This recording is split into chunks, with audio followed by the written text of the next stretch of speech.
আচার নিবেন, আচার, টক ঝাল, মিষ্টি আচার। হ্যালো ভিউয়ার্স, আসসালামু আলাইকুম। ছবির কন্টেন্ট দেখে নিশ্চয়ই বুঝতে পারছেন আজকে আমি কিসের রেসিপি দেখাতে যাচ্ছি। দেরি না করে চলুন তাহলে শুরু করা যাক।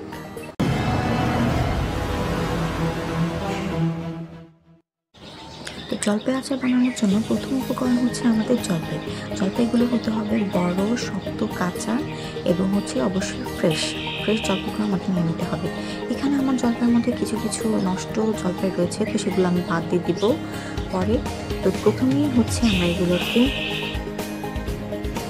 আমরা এখন জলপাইগুলোর বোটা ফেলে দিয়ে ভালোভাবে পরিষ্কার করে নেব। এখানে দেখা যাচ্ছে যে বোটা, তারপর অন্যান্য পাতা বা অন্যান্য ময়লাও রয়েছে, সেগুলো আমরা আগে ভালোভাবে পরিষ্কার করে নেব। আমার জলপাইগুলো প্রাথমিক বাছাই হয়ে গেছে। একটা কথা বলতে ভুলে গেছি, আমি এখানে 5 কেজি পরিমাণ জলপাই নিয়েছি। তো এখন আমি জলপাই ধুয়ে নিচ্ছি। এখন জলপাইগুলোকে সামান্য সেদ্ধ করে নেব। তো আমার অত বড় পাতিল নেই, তাই আমি 2 পাতিলে আলাদাভাবে জলপাইগুলোকে সেদ্ধ করে নেব। আমি জলপাইগুলোকে সামান্য লবণ এবং সামান্য হলুদ দিয়ে ভালোভাবে সেদ্ধ করে নিচ্ছি। সেদ্ধ করতে করতে জলপাইয়ের গায়ে যখন এভাবে ফাটল ধরে যাবে, তখন বুঝবেন যে জলপাইগুলো ভালোভাবে সেদ্ধ হয়ে গেছে। পানিগুলো ছেঁকে ফেলার জন্য সেদ্ধ জলপাইগুলো আমি একটা খাড়িতে করে নিয়েছি।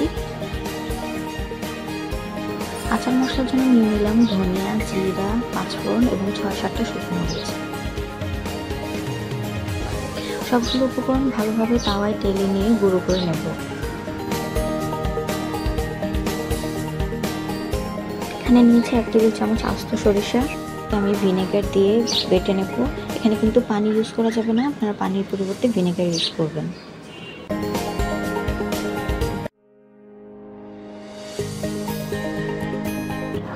চুলাতে কড়াই বসিয়ে দিয়ে এখানে আধা কাপের মতো সরিষার তেল দিয়ে দিচ্ছি। তেল গরম হয়ে গেলে এখানে 2 চা চামচ পাঁচফোড়ন দিয়ে দেব।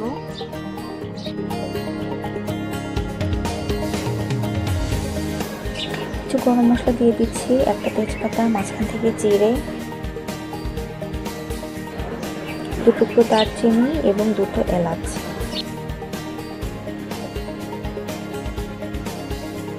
গরম মশলাগুলো ভাজা হয়ে গেলে এতে 1 চা চামচ করে আদা এবং রসুন বাটা দিয়ে দেব।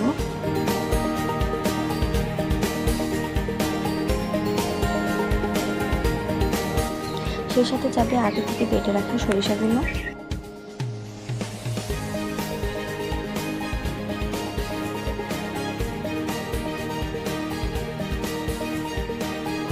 মশলাগুলো ভালোভাবে তেলের সাথে মিলে এখন আমি দিয়ে দিচ্ছি আস্ত রসুনের কোয়া।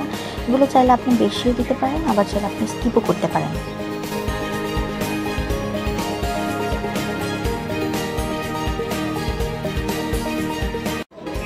সবকিছু ভালোভাবে মিশিয়ে এখন দিয়ে দিচ্ছি আমাদের জলপাইগুলো।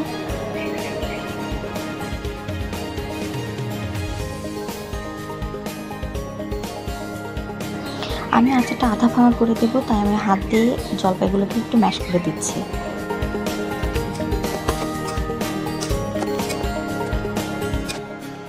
জলপাইগুলোকে ভালোভাবে তেল মশলার সাথে মিশিয়ে নিচ্ছি।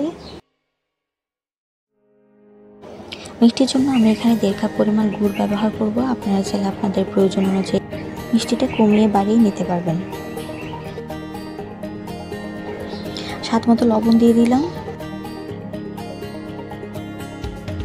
গুড় থেকে যখন পানি ছাড়া শুরু করবে, তখন আচারের কালার এভাবে চেঞ্জ হতে থাকবে।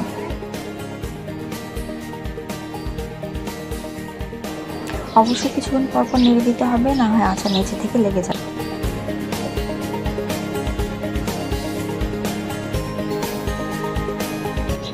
নাড়তে নাড়তে যখন এরকম আচারি কালার হয়ে আসবে, তখন আমি এতে দিয়ে দেবো 1 টেবিল চামচ ভিনেগার।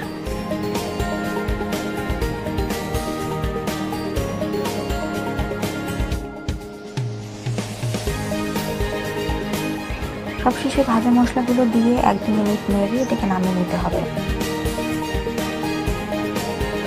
ব্যাস, হয়ে গেল আমাদের সবার প্রিয় জলপাইয়ের টক ঝাল মিষ্টি আচার। বাড়িতে অবশ্যই বানাবেন এবং আমাকে কমেন্টে জানাবেন কেমন হয়েছে। রেসিপিটি ভালো লাগলে আমার চ্যানেলটি সাবস্ক্রাইব করে একটা লাইক দিয়ে দেবেন। আল্লাহ হাফেজ।